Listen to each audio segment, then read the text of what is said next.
ബഹുമാന്യരായ സുഹൃത്തുക്കളെ, സഹൃദയരെ, നമസ്കാരം.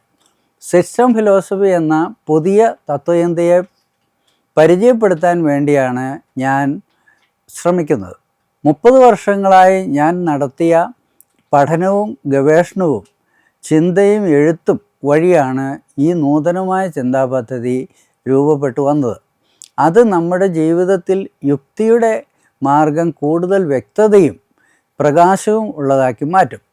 നൂറ്റാണ്ടുകളായി സമൂഹത്തിലും ശാസ്ത്രമത രംഗങ്ങളിലും നടമാടുന്ന തെറ്റായ സങ്കല്പങ്ങളെ തുറന്നു കാട്ടുക എന്ന ലക്ഷ്യത്തോടെ ഞാൻ രചിച്ച 2 പുതിയ ഗ്രന്ഥങ്ങൾ എടുത്തു പറയാം. 1 പ്രപഞ്ചശാസ്ത്രവും ദർശനവും, അത് മലയാളത്തിൽ. 2 സിസ്റ്റം ഫിലോസഫി അബൌട്ട് യൂണിവേഴ്സ്, അത് ഇംഗ്ലീഷിൽ. ഈ ഗ്രന്ഥങ്ങളെ സംബന്ധിച്ച വിശദമായ വിവരങ്ങൾ അറിയാൻ www.pglbooks.com എന്ന വെബ്സൈറ്റ് സന്ദർശിക്കാൻ അഭ്യർത്ഥിക്കുകയാണ്.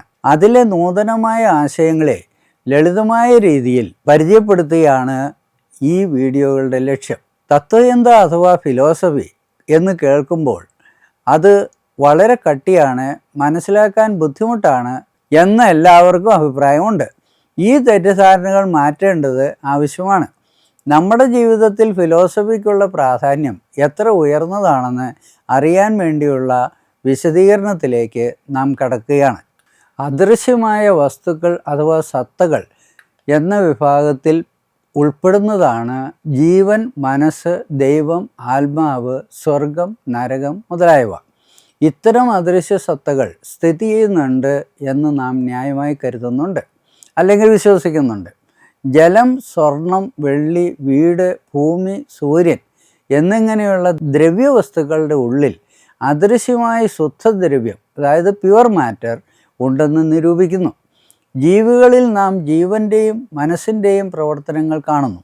എന്നാൽ ജീവൻ, മനസ്സ് എന്നീ സത്തകൾ അദൃശ്യമാണ്. വിശ്വാസത്തിൽ നിന്ന് യുക്തിയിലേക്ക് കടന്നുകൊണ്ട് മേൽപ്പറഞ്ഞ അദൃശ്യ സത്തകളെപ്പറ്റി പഠിക്കുകയാണ് ഫിലോസഫിയുടെ മുഖ്യ ലക്ഷ്യം. ഫിലോസഫിക്ക് മാത്രമേ ഈ ദൗത്യം ഏറ്റെടുക്കാൻ കഴിയൂ. യുക്തിചിന്ത എന്ന മാർഗമാണ് ഇവിടെ അവലംബിക്കുന്നത്.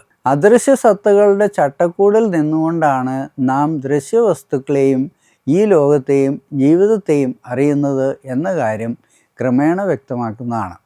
നമ്മുടെ ജീവിതത്തിൽ പ്രായോഗികമായി ഗുണമൊന്നുമില്ലാത്ത വിഷയമാണ് ഫിലോസഫി എന്ന് നിരവധി ആൾക്കാർ പറയുന്നുണ്ടെങ്കിലും അത് തെറ്റിദ്ധാരണയാണ്. അത് മാറ്റപ്പെടണം. ഈ പ്രപഞ്ചത്തിൻ്റെ ആദി കാരണം എന്താണെന്ന ചോദ്യമാണ് ഫിലോസഫിയിലെ ഏറ്റവും പ്രധാനമായ സമസ്യ. ആദികാരണ സത്ത ഉണ്ടെങ്കിൽ മാത്രമേ പ്രപഞ്ചത്തിലെ ദൃശ്യവും അദൃശ്യവുമായ വസ്തുക്കൾ ഉണ്ടാവുകയുള്ളൂ. ആദികാരണ സത്തയെ റിയാലിറ്റി, ഒറിജിനൽ കോസ് എന്നൊക്കെ വിളിക്കാം. കഴിഞ്ഞ 3000 കൊല്ലത്തെ ഫിലോസഫിയുടെ ചരിത്രം പരിശോധിക്കുക.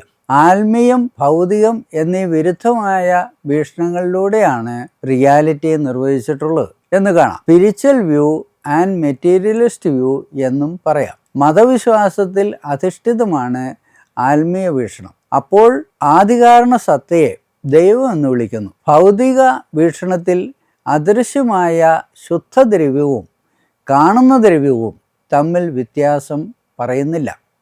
ലോകത്തിലെ സർവചരാചരങ്ങൾ ഉണ്ടായത് ആദികാരണ സത്തയായ ദ്രവ്യത്തിൽ നിന്നാണെന്ന് വിവക്ഷിക്കുന്നു. ശാസ്ത്രം അങ്ങനെ സങ്കല്പിക്കുന്നു. ദ്രവ്യവും ദൈവവും തമ്മിലുള്ള വൈരുദ്ധ്യമാണ് ഫിലോസഫിയുടെ ചരിത്രത്തെ നിർണയിച്ചതെന്ന് എടുത്തു പറയാം. എന്നാൽ ആദികാരണ സത്തയെന്ന നിലയിൽ ദൈവവും ദ്രവ്യവും നമുക്ക് സ്വീകാര്യമല്ല. ഇത് ക്രമേണ വെളിവാക്കുന്നതാണ്. പ്രകൃതിയിൽ ഉള്ള സൃഷ്ടിപരതയ്ക്ക് നിദാനമായ ചേതനയെ, അതായത് കോൺഷ്യസ്നസ്, ശാസ്ത്രം അവഗണിക്കുന്നുണ്ട്.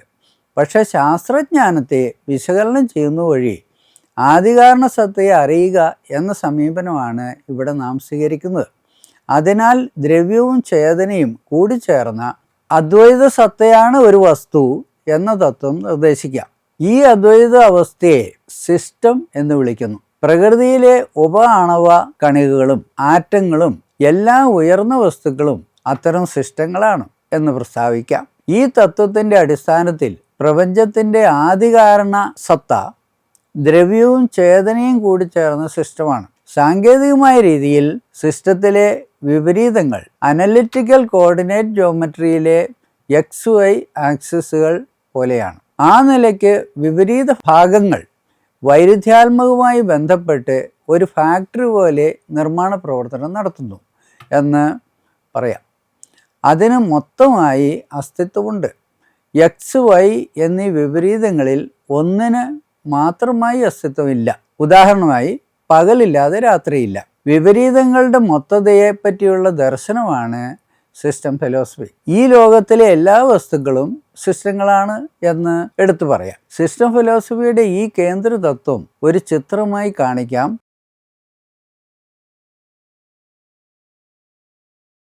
എന്നാൽ ദ്രവ്യവും ചേതനയും കൂടിച്ചേർന്ന സിസ്റ്റങ്ങളെ ദ്രവ്യത്തിലേക്ക് ലഘൂകരിക്കുന്ന, അതായത് ഫിസിക്കൽ റിഡക്ഷൻ രീതിയാണ് ശാസ്ത്രം അനുവർത്തിക്കുന്നത്. അങ്ങനെ ദ്രവ്യവും ഊർജവും XY ആക്സിസുകൾ പോലെ കൂടിച്ചേർന്ന പ്രാതിഭാസിക സിസ്റ്റമാണ് ഭൗതിക ലോകം.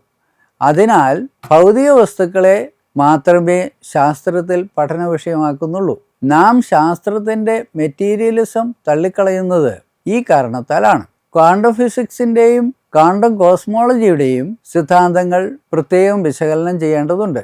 പ്രപഞ്ചത്തിൻ്റെ ആരംഭം എന്ത് എന്ന മഹാചോദ്യത്തിന് ഉത്തരം കിട്ടാതെ ശാസ്ത്രജ്ഞർ പകച്ചു നിൽക്കുന്നതായി കാണാം.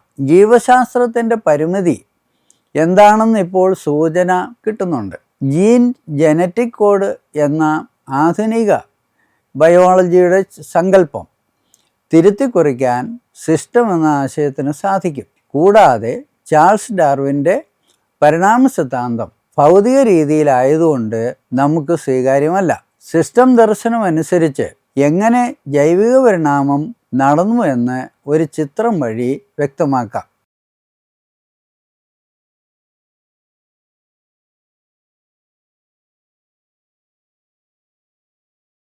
മനസ്സെന്താണ്? നമ്മുടെ സാമൂഹ്യ വ്യവസ്ഥകൾ എപ്രകാരം രൂപപ്പെട്ടു? അവ എങ്ങനെ സ്ഥിതി ചെയ്യുന്നു? എന്താണ് സത്യം? എന്താണ് നന്മ? എന്താണ് തിന്മ? മതവിശ്വാസം എങ്ങനെ ഉണ്ടാകുന്നു? മതവിശ്വാസത്തിൽ ഉൾപ്പെടുന്ന ദൈവം, ആത്മാവ് മുതലായ തത്വങ്ങളെ എങ്ങനെ മനസ്സിലാക്കണം? എന്താണ് അന്ധവിശ്വാസം? എപ്രകാരമാണ് ശാസ്ത്രമത സമന്വയം സാധ്യമാകുന്നത്? ഇതുവരെ സൂചിപ്പിച്ച പ്രശ്നങ്ങളെപ്പറ്റി സിസ്റ്റം ഫിലോസഫി നൽകുന്ന ഉത്തരങ്ങൾ പ്രത്യേകം വീഡിയോകളിൽ ചർച്ച ചെയ്യുന്നതാണ്. ഈ യൂട്യൂബ് ചാനൽ താങ്കൾ സബ്സ്ക്രൈബ് ചെയ്യണമെന്ന് അഭ്യർത്ഥിക്കുന്നു. എന്നെ ശ്രവിച്ച എല്ലാവർക്കും നന്ദി.